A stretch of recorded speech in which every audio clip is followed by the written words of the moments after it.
Yeah, well, I think that's also a very important question because I am a U.S. citizen, originally from Africa. So in you know in one of, in my presentation actually in the World's AIDS Day this past year, 2024, right? In December, I mean, President Biden had this big event at the White House. And in that event, there was really a huge turnout, and there was huge interest to work towards, prevention and mitigation of HIV/AIDS. Sadly, in the United States, there are approximately 1.22 million people with HIV/AIDS.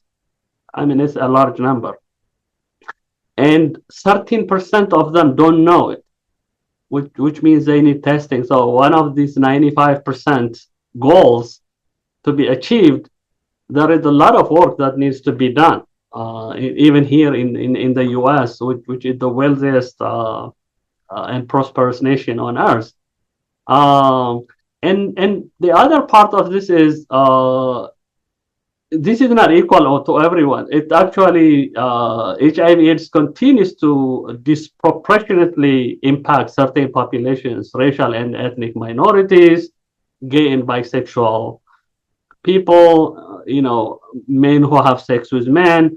So I think there is this concern that even though there is a taking a little bit downward trend in a new HIV infections, but I think that's not enough for the United States. So for the United States, I expect to be a leader actually in this. And to see that actually the United States disinvesting, that's the right word, disinvesting or pulling out, like from the WHO and other world organizations, and even actually it's the impact that we see on the CDC, which is a premier organization we have for this type of excellent work. All that is going to come and probably even make the situation worse. So I am very, very concerned about that. I have colleagues who have been working at the CDC and other federal institutions, and the fact that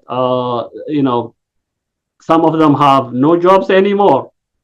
Some people who have been working at USAID, whose goal was really, the prevention and mitigation of this type of disease, I think makes me,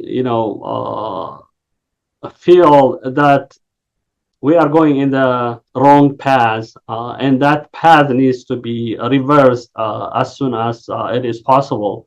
So, yeah, I mean, I live in South Carolina, and South Carolina is one of also the most affected, actually, regions by HIV compared to other states in the United States.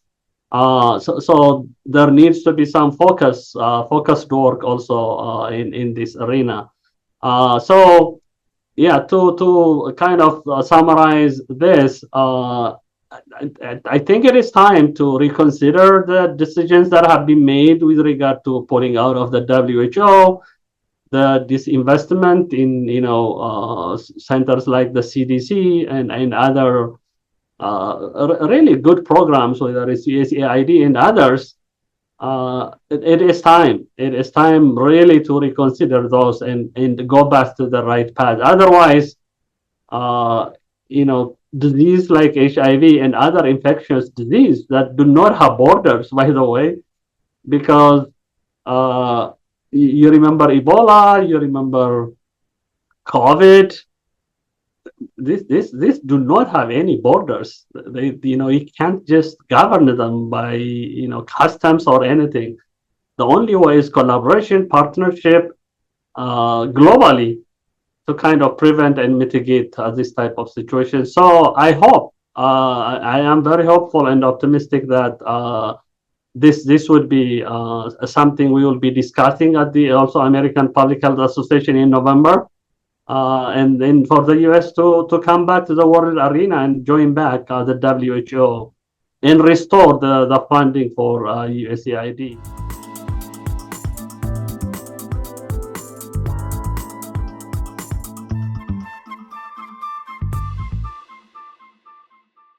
The world has made huge strides and progress in the prevention and mitigation of HIV/AIDS. Actually,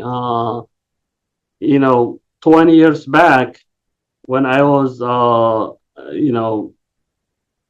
a graduate student, and then even go back another 10 years when I was graduating from college, the landscape was totally different. It was a very scary disease, so many unknowns.